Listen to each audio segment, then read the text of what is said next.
Gusto magandang hapon sa inyong lahat mga ka-farmers, mga ka-viewers. So sa hapong ito ay nagpapalagay po tayo no, ng mga ipot ng manok sa ating kamatis at saka ampalaya. So ito po ang ipot ng manok ng ka-farmers na kinukuha natin no, sa nakaraang linggo. So pwede na to siya nating i-apply o gamitin diretso kasi matagal na po siyang stock. Kaya nga diretso na natin siyang gagamitin. Okay, para po siya sa ating ampalaya no, at saka sa ating kamatis. So ngayon mga ka-farmers, ipapasilip ko po sa inyo ang paglagay ng ipot ng manok kung paano. So napakainit din naambon ngayon saglit. So parang ganyan lang ang ulan.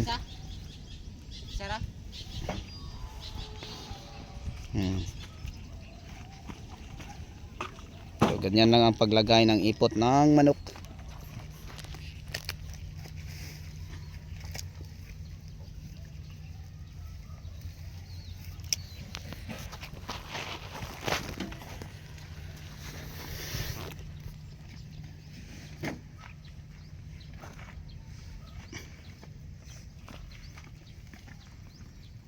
Nagnag sa dahon kayo tapot.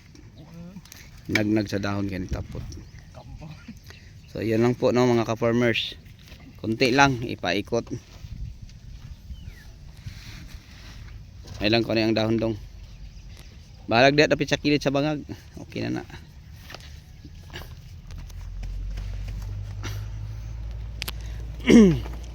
Ayan po ang aming ginagawa. Ano ka? Pagkuandong ka makuandong ang saan pagkuhan dong. Anak na. Kanang nga dugo kadong murag ipundo lang dong murag pagas ang gamay wap pundo sa. Kaya itong picturean. Okay.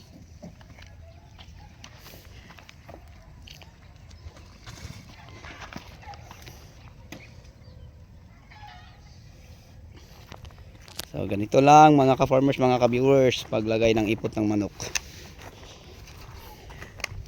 So meron tayong apat din kasi ang dalawa ay nandun sa ating taniman ng pipino. Naglinis po sa puno mga ka-farmers kasi napakadamo. Tsaka ang iba ay nagdidilig no ng ampalaya na nakatanim sa kamatis. So ito ang ating bagong tanim na ampalaya at kamatis na linagyan namin. Tama lang wag sa kuantag sa kinana pero sa palya dili.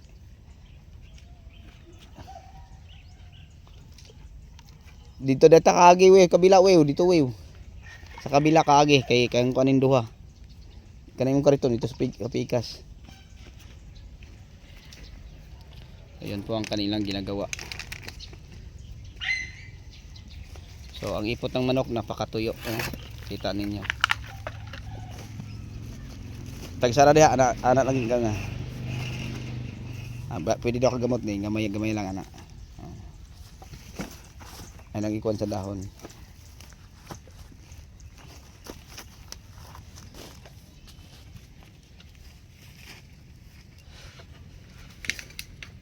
Yeah. So yun lang po mga ka-farmers. So ang ating kamatis ito po ay Javanti Max F1, ang ating ampalaya naman ay Galaxy Max. So ngayon pa lang po namin ito pinapakit dalawang kamay. Yan ganyan na lagay na na. Okay.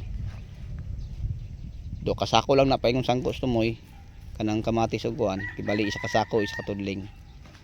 Isa ra ka kuan. Na ko isa kumkumra kay kibali ang daw kay nana isa ka punuan.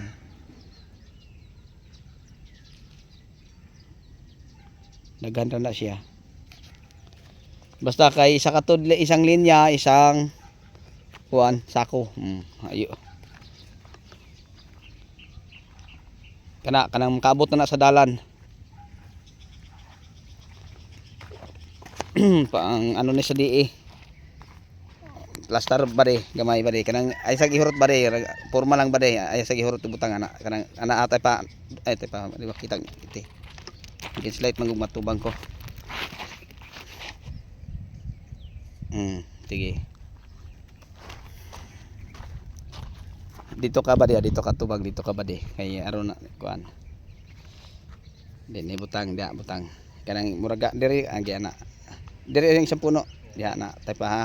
Dungo lang ha. Okay.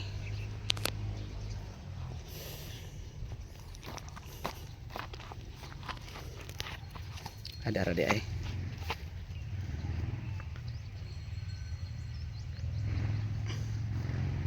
Yay paghalok ko na ana. Ayos. So yan po mga ka-farmers, maganda pag may mga wheelbarrow tayo.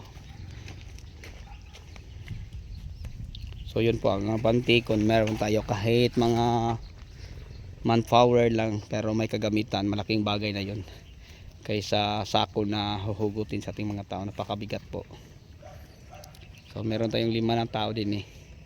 So ang iba nagdilig ng tubig, ang iba ay nasa pipinuhan, then ang iba nasa kamatisan at saka sa ampalaya na pinipitasan natin kahapon ng 1,008 kilos na 5,000 kapin kapuno. Okay, so yun lang no ang may share ko sa inyo mga ka-farmers, mga ka-viewers, kung paano maglagay po ng mga ipot ng manok sa ating mga tanim na kamatis, kasi napakainit din eh, sobrang init.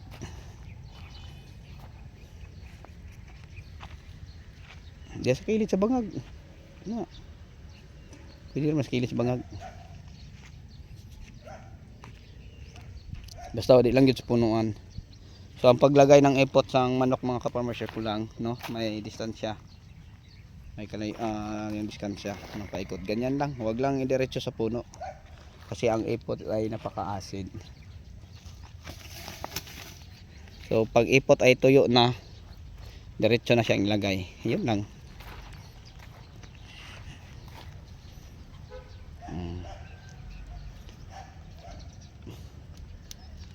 Budget na yan hanggang sa daan.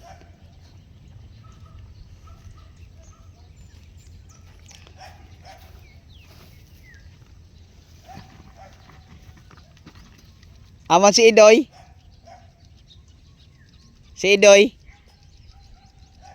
Nagbubuhos kamatis. Naman nagbubuhos kamatis, wala pa. Dito lang nasa mo. Tiwasa sa tuyo, Jo. Oh. Ninginit naman oh. So, mga ka-farmers, alam niyo, pag sobrang init, tulad nito, magbubo sila kasi solar po. Pag umina, kasi napaka ano po ang panahon no. Daming clouds. Kapag makulimlim, hindi sila makapagdilig. Kung ano siya upaw dito sa kapikas, dito sa mga sunod na niya ba, kaya po ng duha. Okay, so ito ang teknik ko no sa paglagay ng ipot ng manok sa ating mga tanim na kamatis tulad nito ng nakikita nyo at saka sa ating ampalaya. So, malungkot ang ating ampalaya mga ka-farmers kasi napakainit oh, tingnan nyo. Grabe, sobrang init eh. Yan.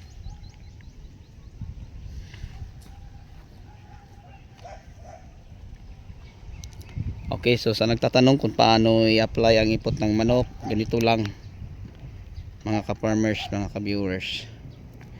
Napakadali lang po at napakabilis lang po. So ang ipot ng manok o chicken manure ay isa po siyang organic na malaking maiitulong sa ating mga pananim. Kahit anong uring mga pananim. Pwede sa kamatis, sa ampalaya, sa talong, sa veal, o kahit anong pwede mga ka-farmers, pwede din siya. Yan.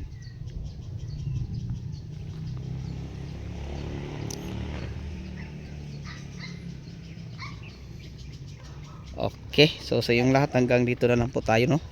Kasi napakainit po mga ka-farmers no, mga ka-viewers. Maraming salamat po. So bago tayo magtapos, may kalab shout out sa lahat kong mga subscriber, viewers, sharer at commentator. So pasensyahan nyo na ako ha. Yun lang po ang ma-share ko po sa inyo no, sana po yung nakakatulong lalo na sa mga baguhan at wala pang alam kung paano maglagay ng ipot ng manok. So ganito lang ang diskarte at teknik ko sa paglagay ng ipot ng manok na safe ang ating tanim. So may distansya, hindi lapit sa puno. So yun mga ka-farmers, pwede nyo na itong gayahin.